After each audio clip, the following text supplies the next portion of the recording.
Yes! Yes!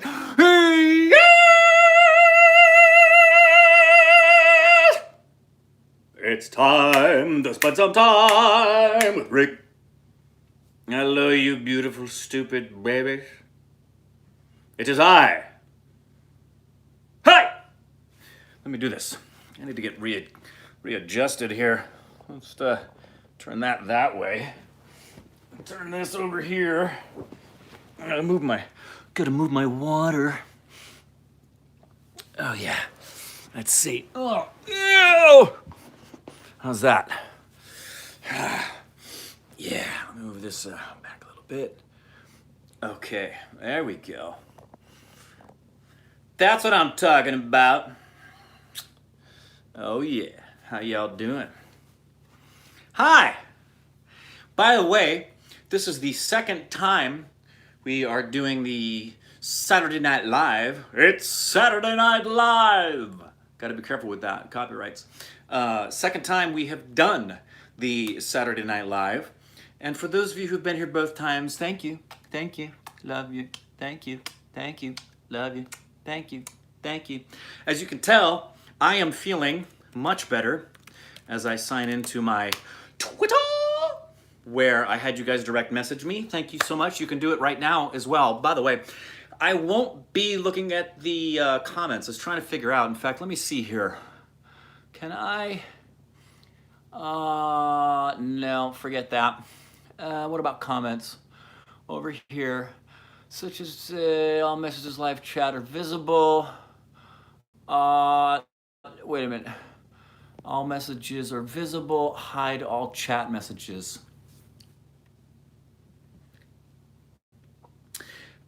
I'm doing that because the last time, the predominant amount of stuff on chat was just distracting. People weren't really asking questions, and I don't want to have to scroll through questions there that I might find one or two that are great and have people who are saying things that are upstaging and distracting. So, sorry. I can see how many of you are here, and I can see your thumbs ups, and that's awesome.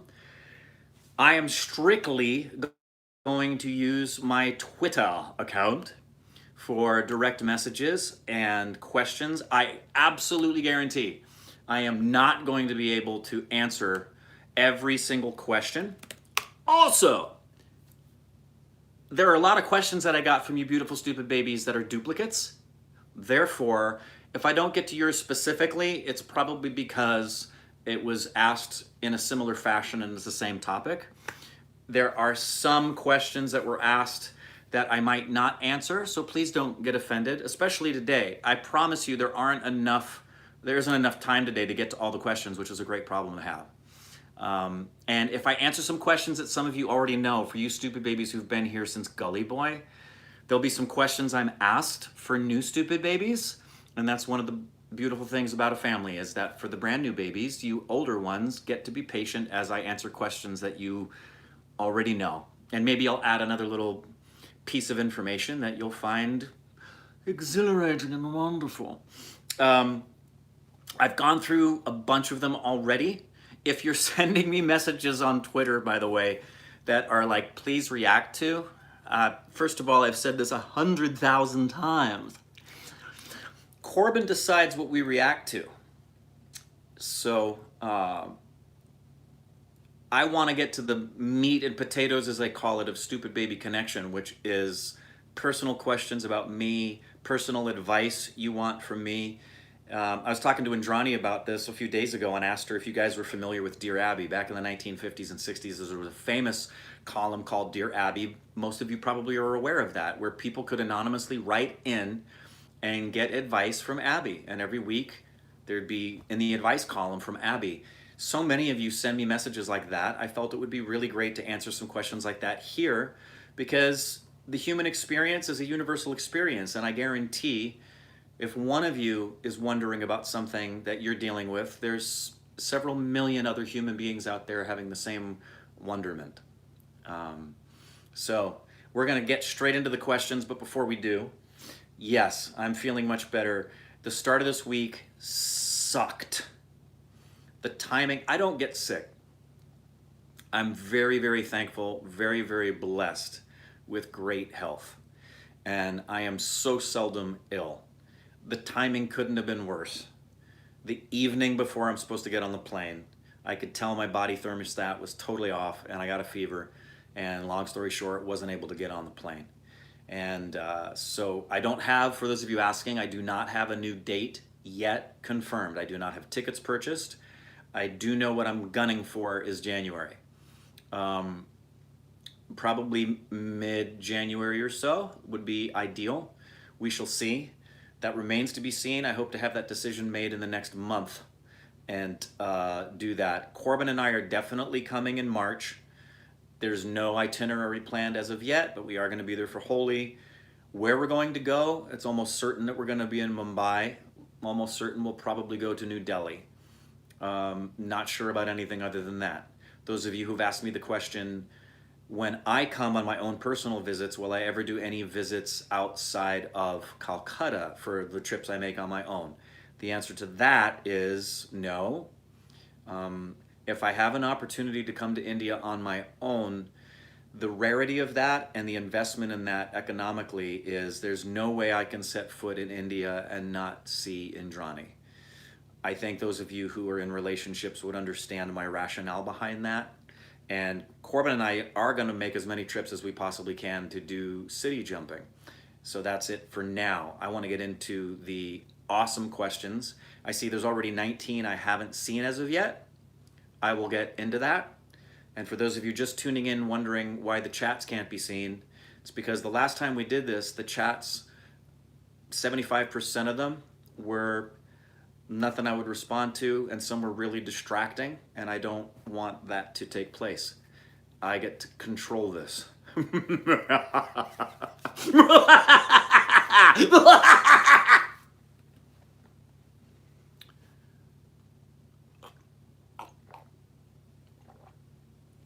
I am on Twitter, by the way, so if you want to message me at this very moment, you can do so.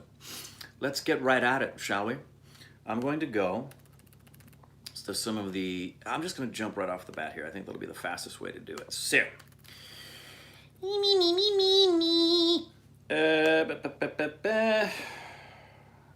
Why did I save that one? Goodbye. Meep. What is the biggest achievement of your life, according to you, apart from OSR, obviously? Well, the biggest achievement of my life is the fact that I can day in, day out, stand to sit next to and work with Corbin Miles. No. Biggest achievement of my life. It's my kids. I can wax on about that and wax off for those of you who know the Karate Kid reference. It's unquestionably, it's my children. Hopefully the way things work out is I'll get to live to be at least 104, and my kids will outlive me, and they will have kids, and their kids will have kids, and when I'm gone, there will be a legacy of children and grandchildren and great-grandchildren who are talking about the influence I was able to have on their life. And I think that kind of goes without saying, and I just mean that. That's the biggest achievement of my life to me, is my kiddos. Let's go to the next one. This is sweet. First of all, thank you for existing. Wanted to ask if you could do a movie analysis on old classics like The Godfather, Goodfellas, Pulp Fiction, and why these movies are still at the top today, and who are my favorite directors from all time and why. I'm not going to get into any analysis right now of those films. If you haven't seen Godfather, Goodfellas, Pulp Fiction, I recommend that you do so. I will get into... It's interesting. I get a lot of questions about doing some of the critiquing of the finer things of the art form of acting and film. And it's funny, they don't seem to get as much traction as far as the people wanting to watch them. But that doesn't mean I'm not going to do them. I will do them. And I do want to talk about those things. There's nothing to do analysis right now for those films. My favorite directors of all time. The most influential director in my life who impacted me in my formative years and inspired me with his crafting of film is Steven Spielberg. He's, to me, one of the most perfect filmmakers who can do pretty much any genre. And some of his best stuff is his lesser known stuff. And I simply love the way he approaches cinema. He is, to me, just the picture of what it means to be a director at every level of the art form. I've watched a lot of behind the scenes footage. I've watched a lot of interviews of Steven Spielberg, and I actually think, this is going to sound weird, I think he's an underrated director because what he's known for is his blockbusters. But I find his nuances to detail and his storytelling and his ability to get out of people great performances is for a man who's arguably the most successful director. Well, he's not arguably, he's the most successful director of all time. I just find him to be the most complete director. I have some other favorite directors for sure who, if they're doing films, I want to see them. Corbin and I talk about this all the time. Martin Scorsese is always right at the top of my list. He is a pure director in that he has a vision and he wants to cast it and he does it. Another very, what's the word?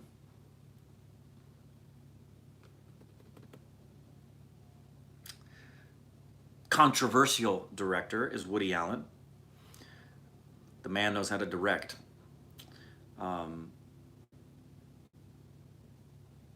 And I'm obviously thinking about the directors I grew up with and was shaped by and created by. Currently, anything Christopher Nolan does, I will see.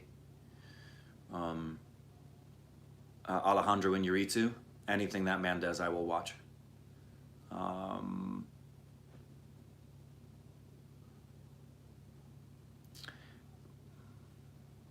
There you go.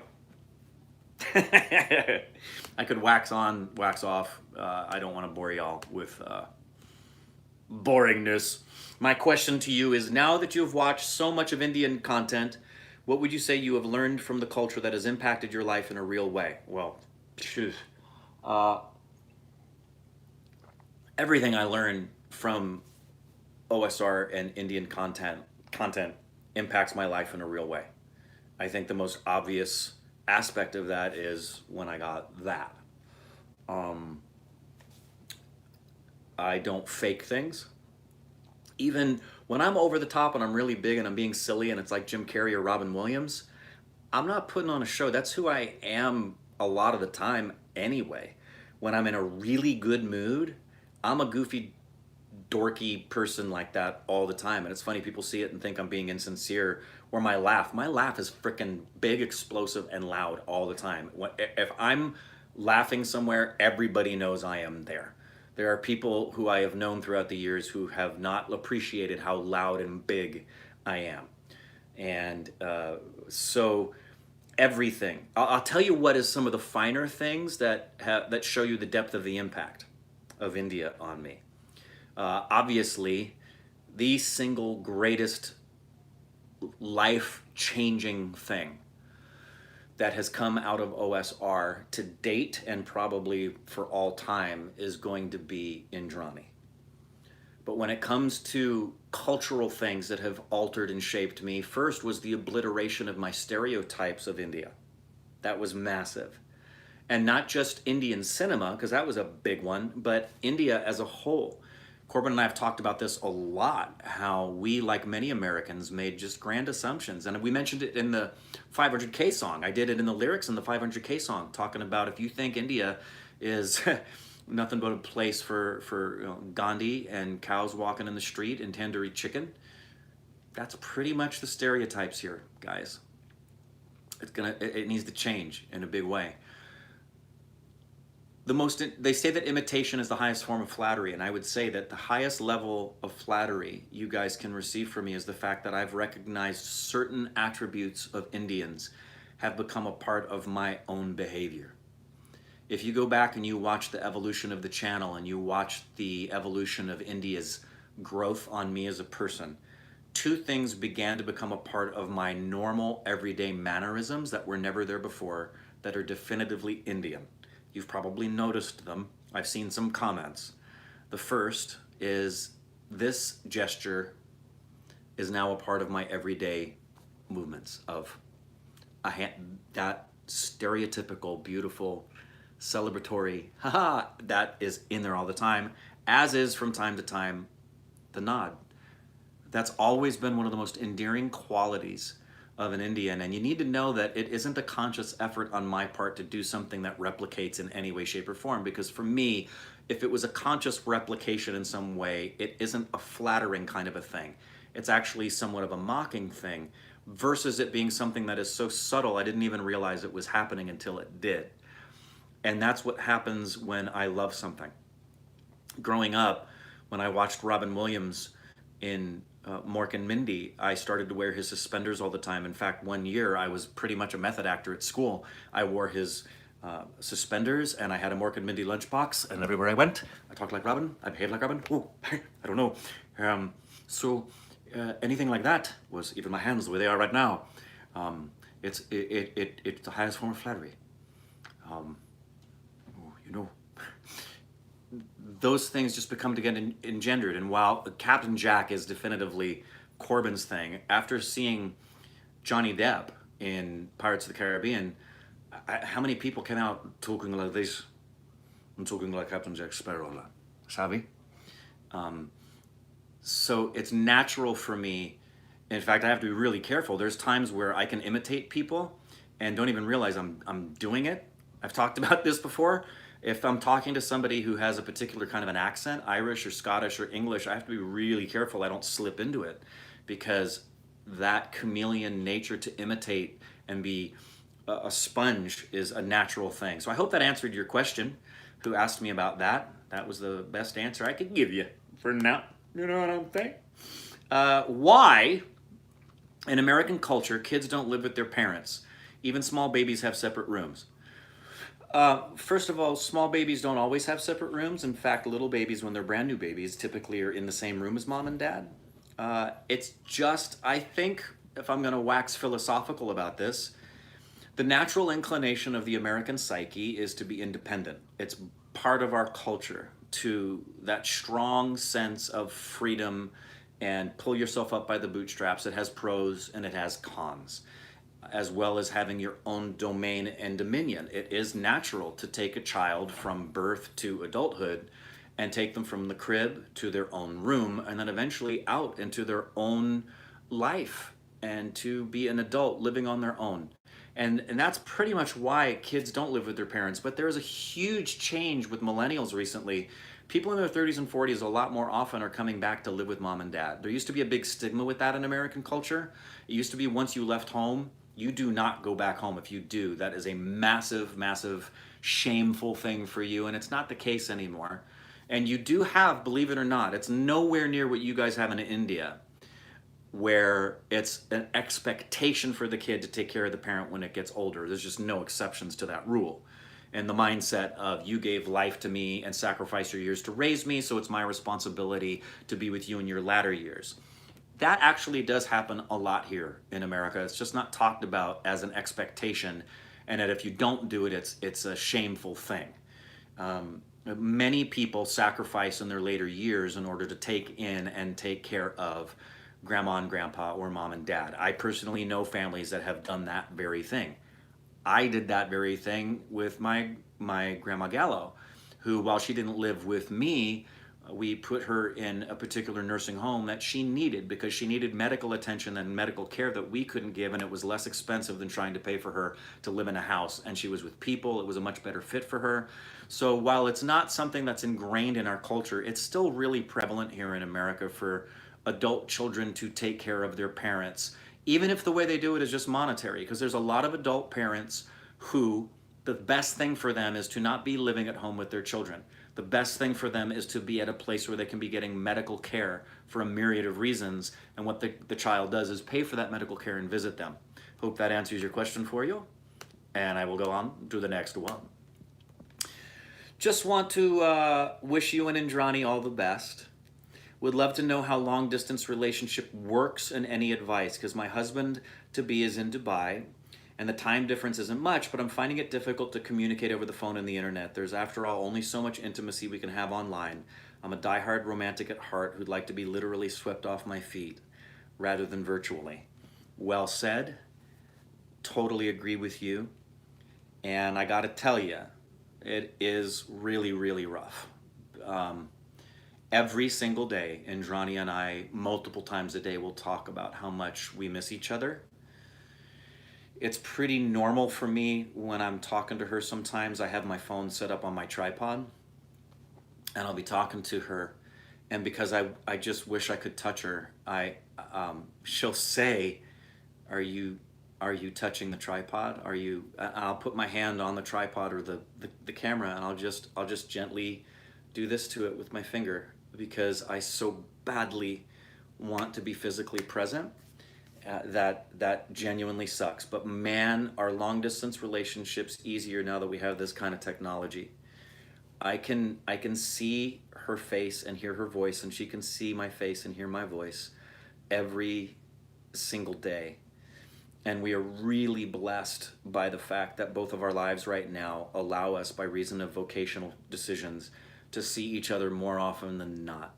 We see each other every day, and sometimes for a lot of time, every single day. If we didn't have that, it would be so hard. We'd go through anything. If we were living back in the olden days where all you had was letter, I still would be as committed to her as I am right now. That's immaterial. This is just a huge blessing. So my encouragement to you is to, first of all, take advantage of the technology you have to be face to face.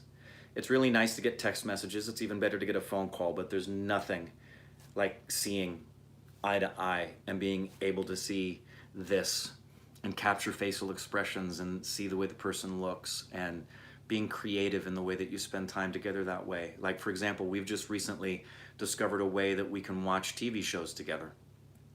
So I'll set up my phone and put it on the TV so I can see Indrani and she can see the TV through my phone, and we can see the same thing, and it comes through clear on her phone, and we can actually watch something together. That is huge in shared experience. And that's the big thing. Relationship is just about getting to know each other and having shared experience. So as much as you can, set aside times. And if your schedules don't allow you to do that, make the time.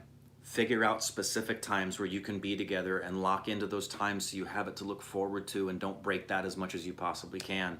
And I wish you so much the best to hang in there. And I've gotten a lot of encouraging messages from people in long distance relationships who've said they're on the other end of it now. They were long distance for 2-3 years, and now they've been married 5-6 years. And they've said that the long distance relationship, as much as it sucked and it was difficult to be apart from one another, that ultimately when they were finally together, the appreciation they had for one another, the trust that was built, was so deep. And I can relate to that.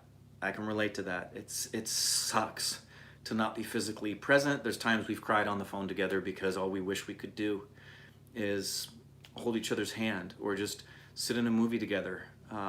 It's a daily suffering, but we opt to choose to be thankful for what we do have, not what we don't have, and to look toward the future. One of the things that we say to each other all the time is we're one day closer. We each, how do you get to the top of the Himalayas? One step at a time. Ultimate goal, on the way, on the way, on the way. So I hope that helps. Take advantage of the technology that we've got, because there's never been a better time to be in a long distance relationship because of the technology you have on Instagram or on Messenger, where you can video call and talk to each other and be together all the time. So there you go. This was somebody who, blessed their heart, they were concerned this might be a bit too personal, and I could avoid it if I wanted to. They just wanted to know about Alexis and Micah and Ashley post my divorce.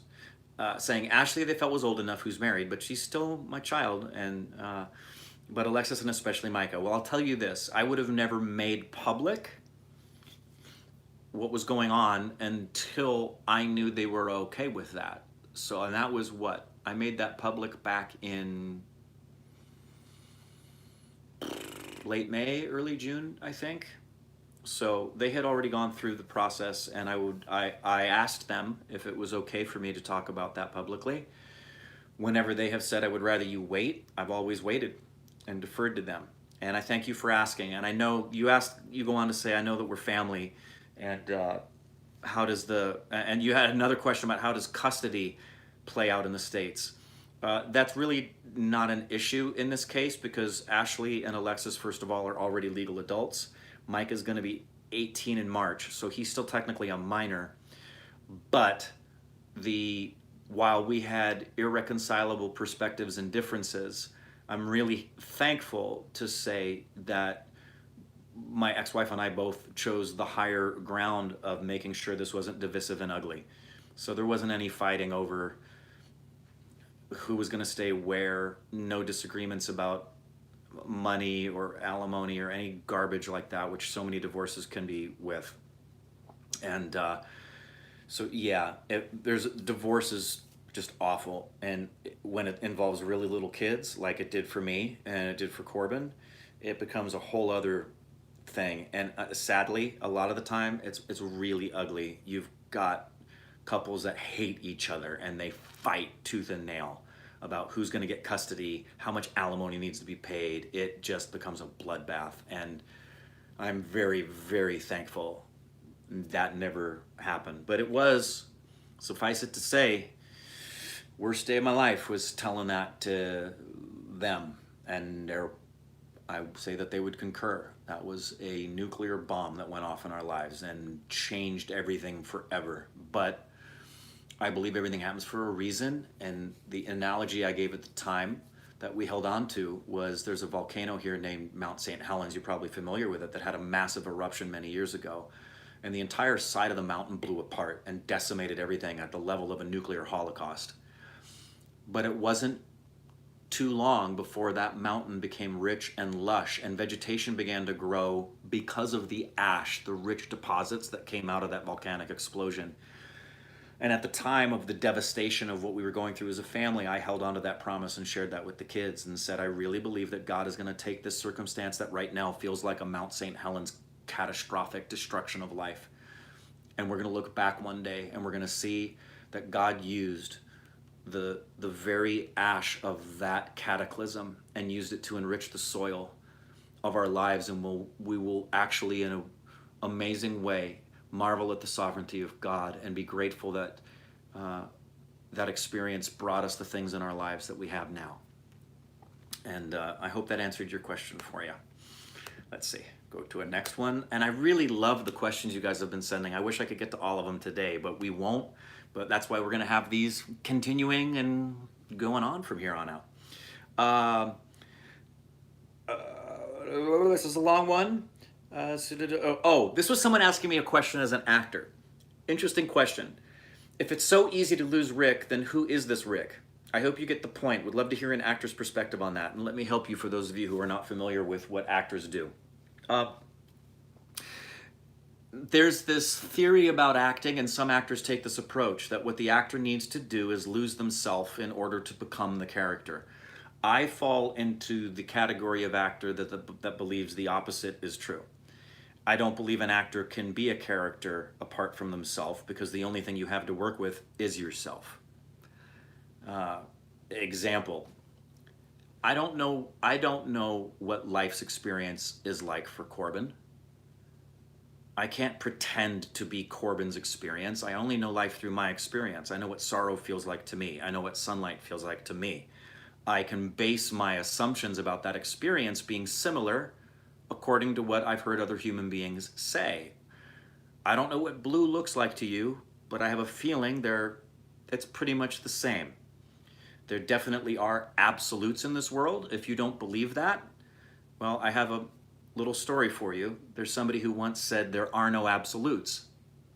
That in and of itself is an absolute statement.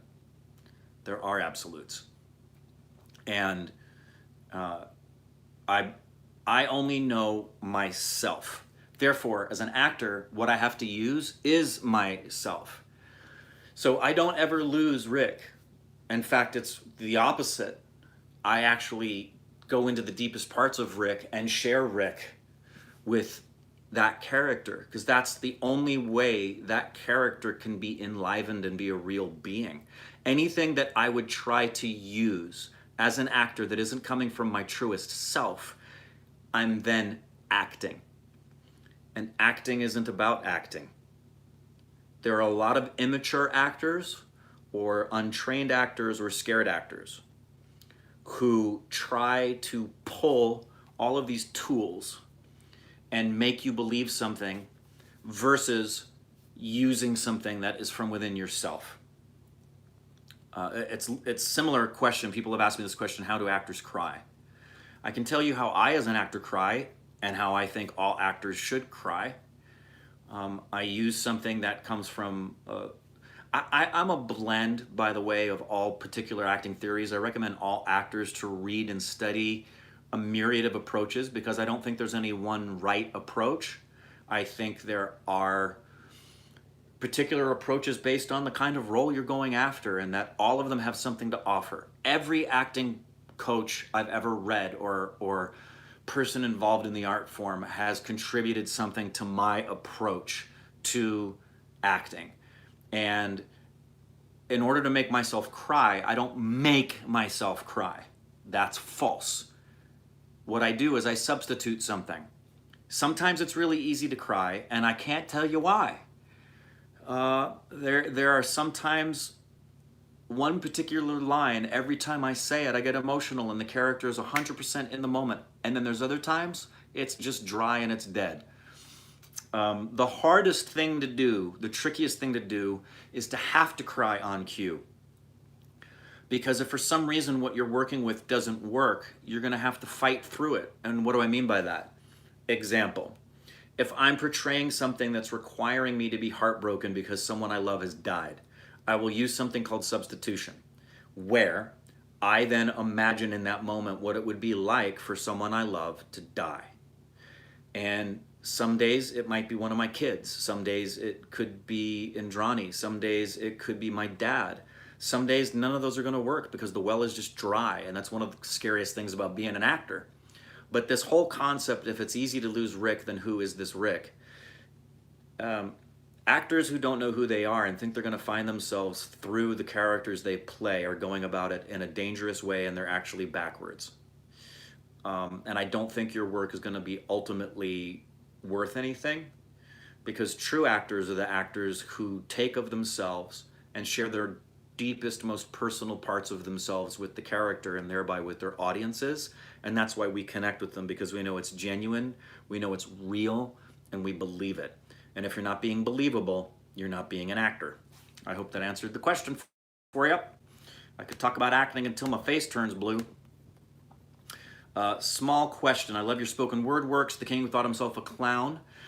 What kind of irks me is that I can't see the expression in your eyes when you narrate it. A video montage is okay, but my opinion would be great to see you narrate it in person on screen. Would you do that? We would learn from that and behind the scenes. I intend to do that. I intend to do some stuff on screen. I also think there's power in just hearing the voice. It depends. Not all of the things I put on here are going to be like The King Who Thought Himself a Clown or The Agony of Becoming.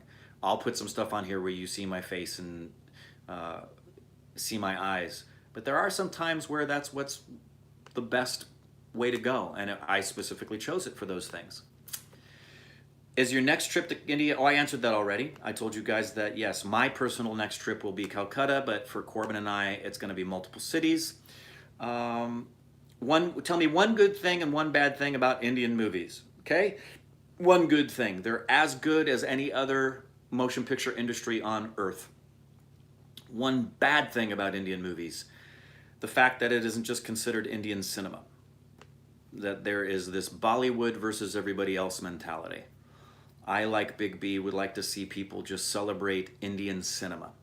And regionally, that's fine, celebrate the regions, but think of it as a collective whole, not this Bollywood versus, and I get it, I understand it, and I'm still naive to a lot of the nuances, but that's one of my least favorite things. Sir, I would like to ask you some tips on how to concentrate. Concentrate on what? I can tell you this. Another person sent a question in about how to break bad habits. I highly recommend a lady by the name of Mel Robbins. Mel is her name. She's an American public speaker and writer. She has a book that's called The 5-Second Rule. And at first glance, it may seem simple. That's because it is, but it's profoundly useful in helping you break habits and learn how to concentrate, and also how to push past fear and do stuff. Highly recommend not only Mel Robbins' book, but everything Mel Robbins talks about and does. She's just a really wonderful life coach kind of person. I would recommend you get in an acting class. Acting class done properly is one of the most beneficial personal development arenas you will ever be in. If you got a good instructor and you're doing the work, you will discover disciplines and traits and get rid of all of the walls that hinder you from being your best self in an acting class. It isn't just about memorizing lines and hitting your mark. That's not an acting class. Acting classes dive into the real nitty-gritty work of being the best version of you can be and sharing that with the world. I personally think every human being should go through acting class because it will help you be a better person. And that's my strongest recommendation. It will help you concentrate, not just on your reading, not just in listening skills, all of the above. All of the above. It will help you learn how to do that. And if you can't get into a physical one, there are some reputable ones you can find online. You might even find some videos on YouTube for free where you don't have to spend any money on acting classes, but avail yourself that resource. I honestly can't think of anything more beneficial to you as a human being than acting class. Will you be having a meet and greet stateside? Hope so. Would love to do one here in LA. Don't know how many stupid babies would come. It might be time to start investigating that and looking into it, because there have been people that have recognized me. I remember leaving something. Micah and I went to go see the Phantom of the Opera, and we're walking to the car, and somebody screamed, "Rick!" and it was a car full of stupid babies. Doesn't happen a lot, but it does happen. All right, let's see. When did you first realize you could make acting your profession? It's a good question versus when did you first want to be an actor? I knew I was supposed to be on stage basically since my first conscious thoughts. I've talked about this before. And when I was acting on The Partridge Family at the age of 4, I remember being on set and feeling, yes, this is where I'm supposed to be. But I realized acting was an art form when I saw Rocky. I was 7 years old when I saw Rocky. And that's when I had a comprehension of the fact that this was, because at that point I'd already been a professional actor for 3 years and knew what I was seeing on screen was fake and that people were becoming characters and making me believe them. And I knew at that point, by that time I knew I could make it my profession because I was already making money. So I've always had it in my head. I don't really think I had an epiphany that I could make it my profession. I can tell you this, I stepped away from acting twice in my life, intentionally, for long periods of time. First time was for 10 years, and I actually didn't know that I would ever come back to it. And then the second time was when we actually moved back to LA, as I had decided I was going to come back to acting. But Ashley, Alexis, and Micah were still, in my opinion, too young at the time. And I waited a few more years because I didn't want to be on set or on location when they were that little. I wanted to wait, figured I have the rest of my life to pursue acting. I won't have the rest of my life to be their dad at this age. My question to you is about music. When and where did you start learning music? In utero? In the womb? My mom and dad, musicians, so I came out singing. I mean, my mom, what I heard was that my mom pushed. She went, "Hoo-ah!" and the baby came out, and I said, "Hey, how's it going? I am here." Music's I want to see a musical that does that. That'd be awesome. Kind of did that with Good News. Have you ever fought with Corbin until now? Like, seriously. Yeah, we fight all the time. You've seen it. Those are legit fights. He gets triggered and he gets pissed. There's been a couple times I've been pissed. Um, More often than not, he gets pissed because he's the Slytherin and I'm the Hufflepuff. Um, and when it comes to Oscar time and we have a disagreement about something that's legit, we get very heated. You'll see that. A legit big time fight where like we weren't talking to each other, no. That's never happened. It would shock me if it did. Let me tell you, human beings, it's possible. I've had relationships with people I thought would never end and they did because we had disagreements. I pray that never happens, and I really doubt it ever will.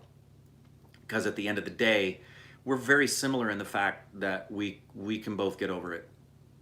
I mean, you've seen it. We're not pretending. He and I can get really, really pissed off at each other, and in 30 seconds, flip the switch and just be back to normal. Because it's just an aspect. The larger aspect is our love and respect for each other, and we've known each other most of his life. Let me see. Where's the question in here? Some of these are long.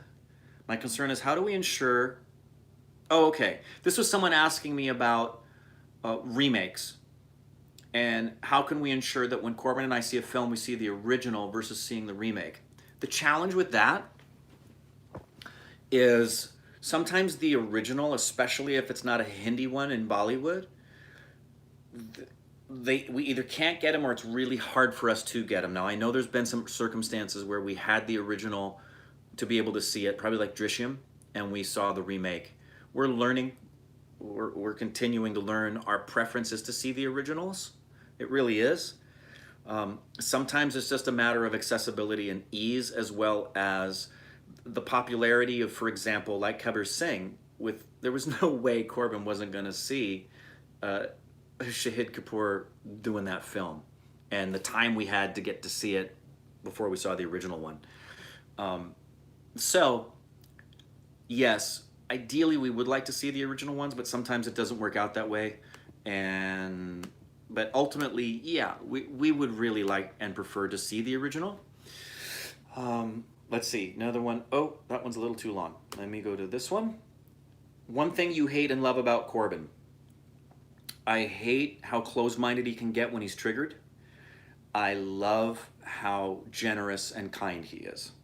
You guys don't get to see that part of him because the reality is Corbin is very selective about who he lets get into his world closely. And those are the people that he is extremely generous and kind and gracious to. He has an enormous heart. Enormous, kind, caring, loving person. Yes, the guy who doesn't cry is an incredibly kind. That's the best part about Corbin, is his accepting, loving, kind nature.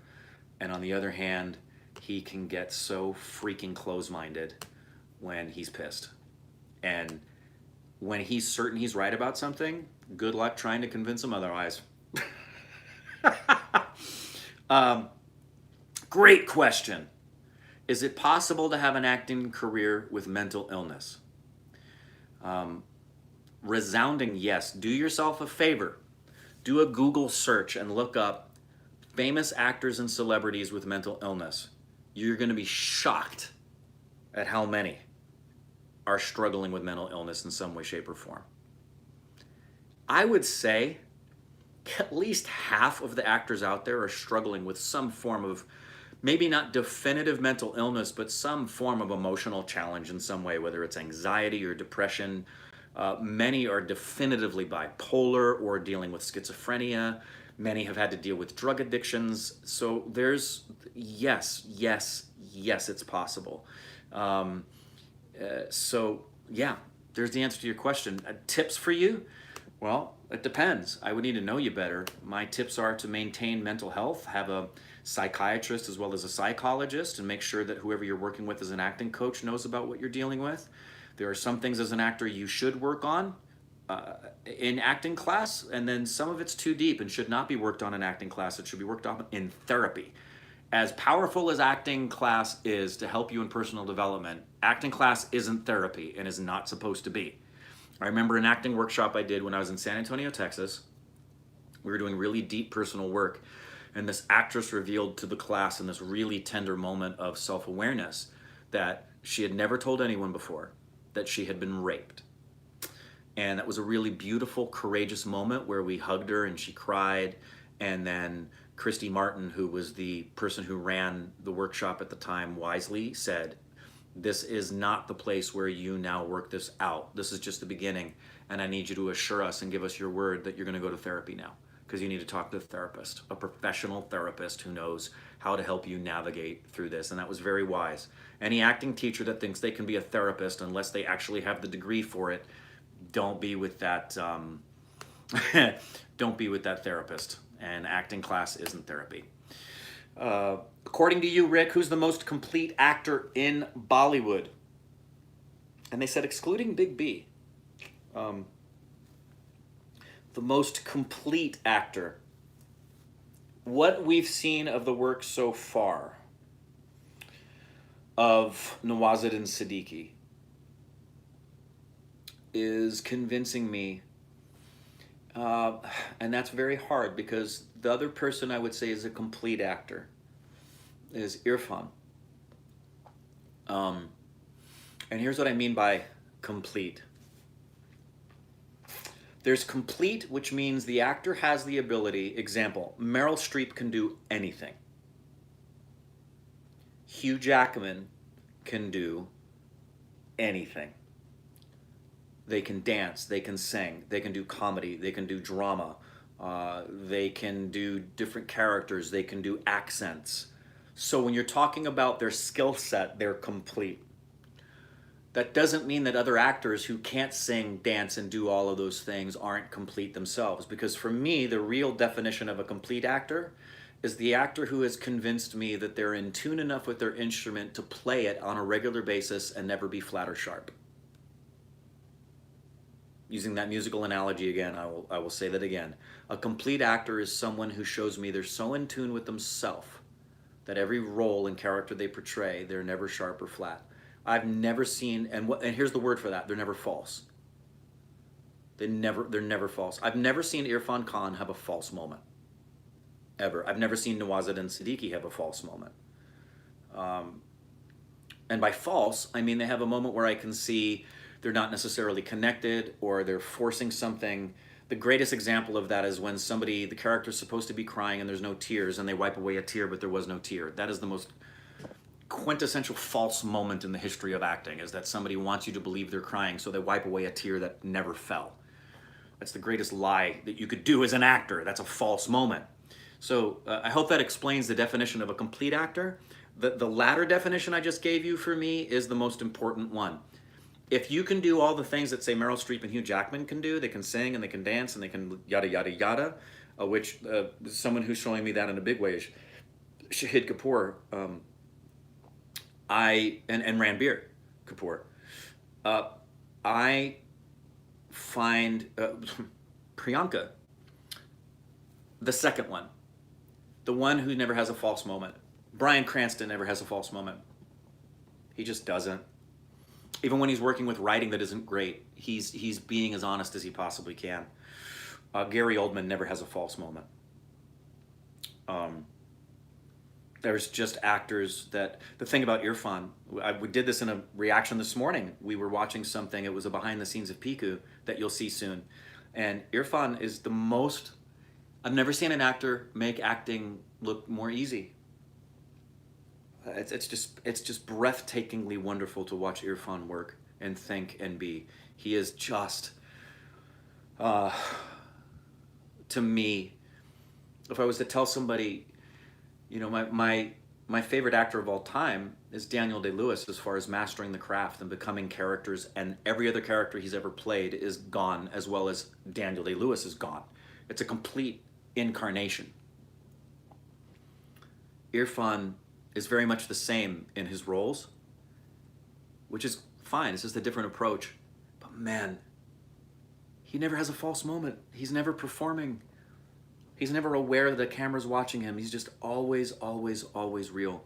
So that for me is the definition of a complete actor. Hope that answered your question for you. When's my birthday? March 10th. Um, all right, I answered that question, so let me go to the next one. And I see you guys are still there, so I hope you guys are having fun. uh, are you guys able to make a living out of YouTube with just 500,000 subscribers? Or is it the Patreon account that helps you? I'm from Canada, living in Quebec. I've introduced my French friends who are interested in movies about Indian film industry. I asked them to start reviewing and put it on YouTube. I was wondering if they could make a living out of it. So it depends. This will take a few minutes. Yes.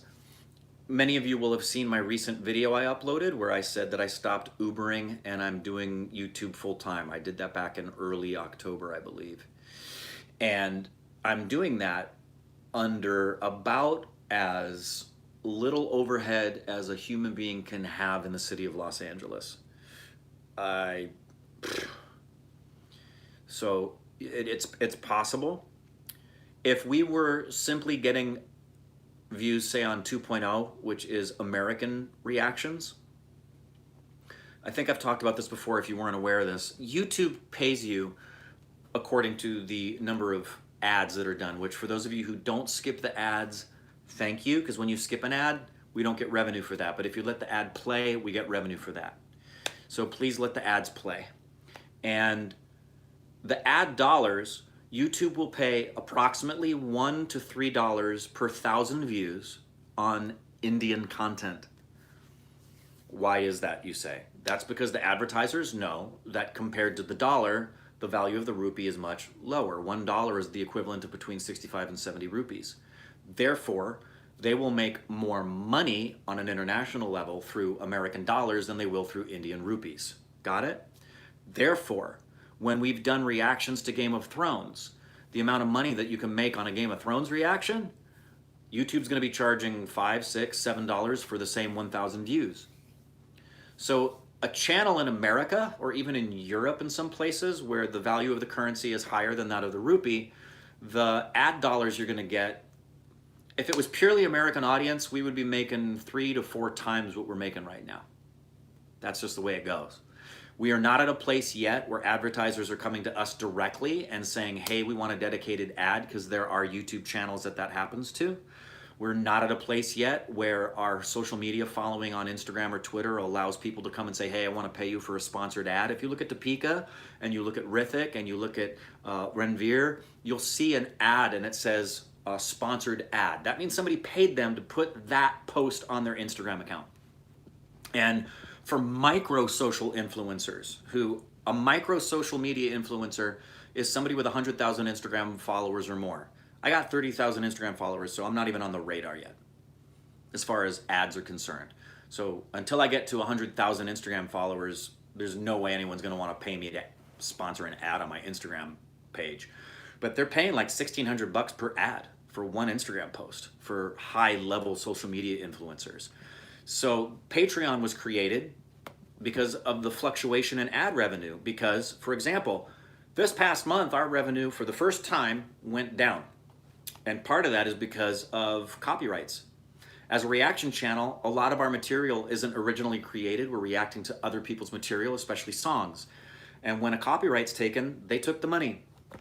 So we can have some months where we did great economically, but the majority of it was copywritten by YRK or T-Series or whoever you want, and that money went to them. We didn't get a penny.